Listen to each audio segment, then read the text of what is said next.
Do you solemnly swear that the testimony you're about to give this committee is the truth, the whole truth, and nothing but the truth, so help you God? Thank you. Welcome to the committee, to your family. Y'all have done a great job over there. The floor is yours, Judge. Chairman Brown. I'm not sure this is on. Ranking Member Feinstein and members of the committee, I'm honored and humbled to appear before you today as a nominee for Associate Justice of the Supreme Court. I thank the President for entrusting me with this profound responsibility, as well as for the graciousness that he and the First Lady have shown my family throughout this process. I thank Senator Young for introducing me, as he did at my hearing, to serve on the 7th Circuit. And I also thank Senator Braun for his support. And while she could not be with us via the satellite, I am also grateful to former Dean Patty O'Hara of the Notre Dame Law School. She hired me as a professor nearly 20 years ago, and she has been a mentor, colleague, and friend ever since. I thank the members of this committee and your other colleagues in the Senate who've taken the time to meet with me since my nomination. It's been a privilege to meet you. As I said when I was nominated to serve as a justice, I'm used to being in a group of 9, my family.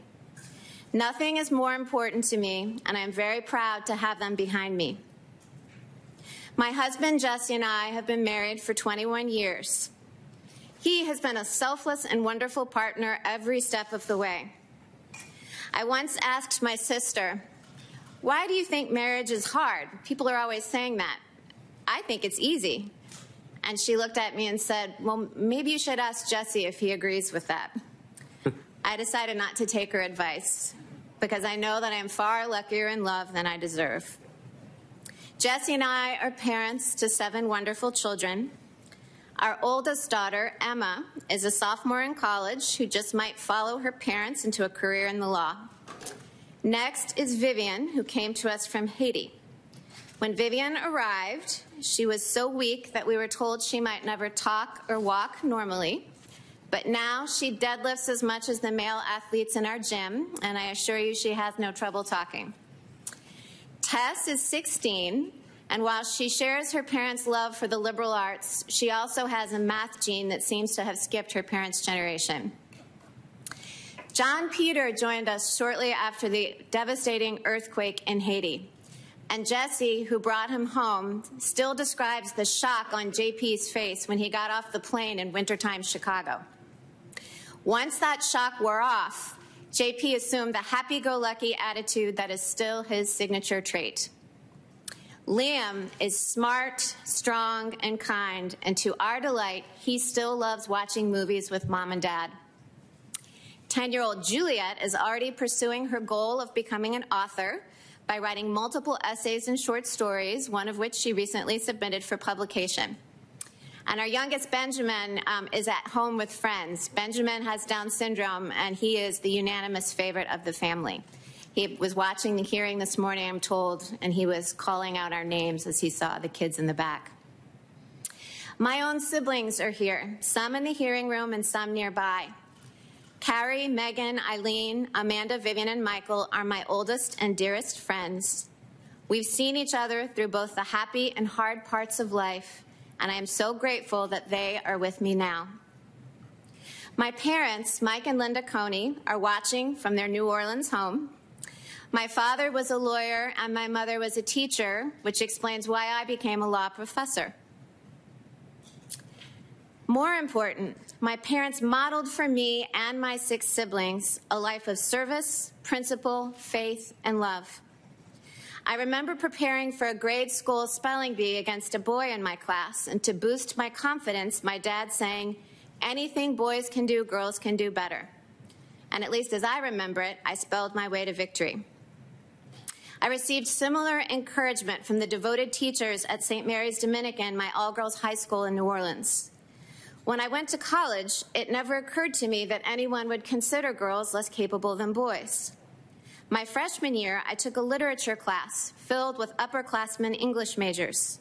And when I did my first presentation, which was on Breakfast at Tiffany's, I feared I had failed. But my professor took the time to talk to me. She filled me with confidence about how well I had done, and she became a mentor. And when I graduated with a degree in English, she gave me Truman Capote's collected works as a gift. Although I considered graduate studies in English, I decided that my passion for words was better suited to deciphering statutes than novels. I was fortunate to have wonderful legal mentors. In particular, the judges for whom I clerked. The legendary Judge Lawrence Silberman of the D.C. Circuit gave me my first job in the law, and he continues to teach me today. He was by my side during my Seventh Circuit hearing. He swore me in at my investiture, and he's cheering me on from his living room right now. I also clerked for Justice Scalia, and like many law students, I felt like I knew the justice before I ever met him because I had read so many of his colorful, accessible opinions. More than the style of his writing, though, it was the content of Justice Scalia's reasoning that shaped me. His judicial philosophy was straightforward. A judge must apply the law as it is written, not as she wishes it were. Sometimes that approach meant reaching results that he did not like. But as he put it in one of his best-known opinions, that is what it means to say that we have a government of laws and not of men.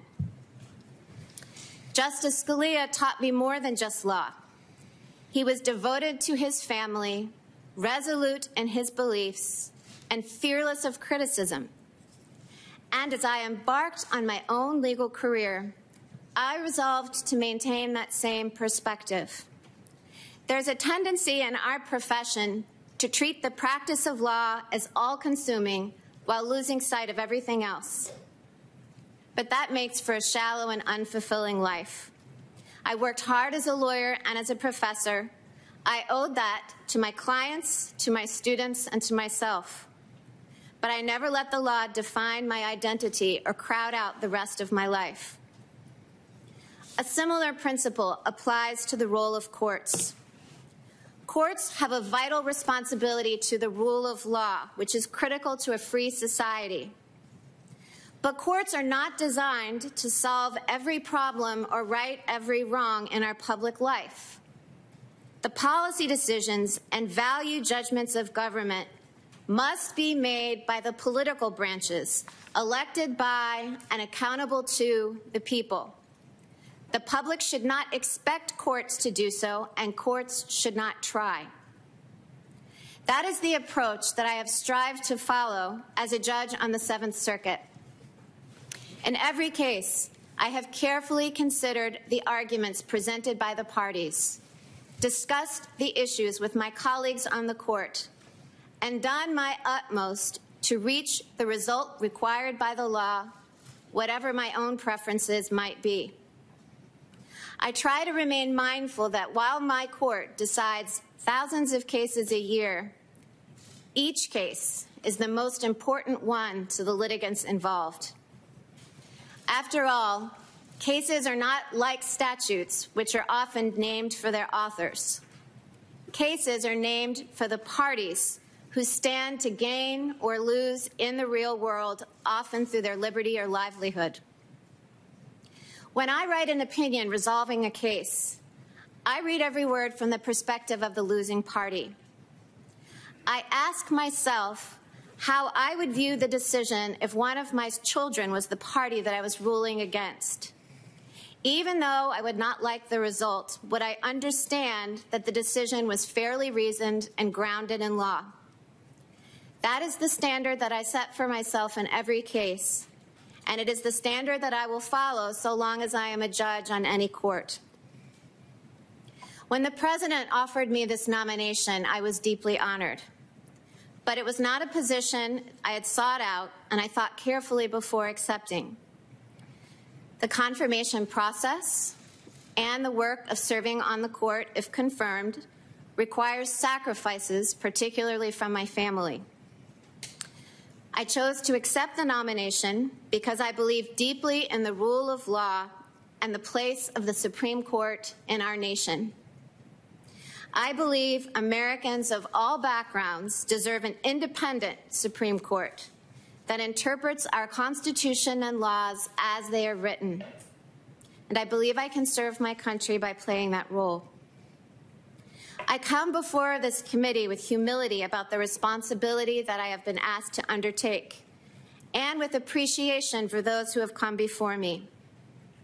I was 9 years old when Sandra Day O'Connor became the first woman to sit in this seat. She was a model of grace and dignity throughout her distinguished tenure on the court. When I was 21 years old and just beginning my career, Ruth Bader Ginsburg sat in this seat. She told the committee, "What has become of me could only happen in America." I have been nominated to fill Justice Ginsburg's seat, but no one will ever take her place. I will be forever grateful for the path she marked and the life she led.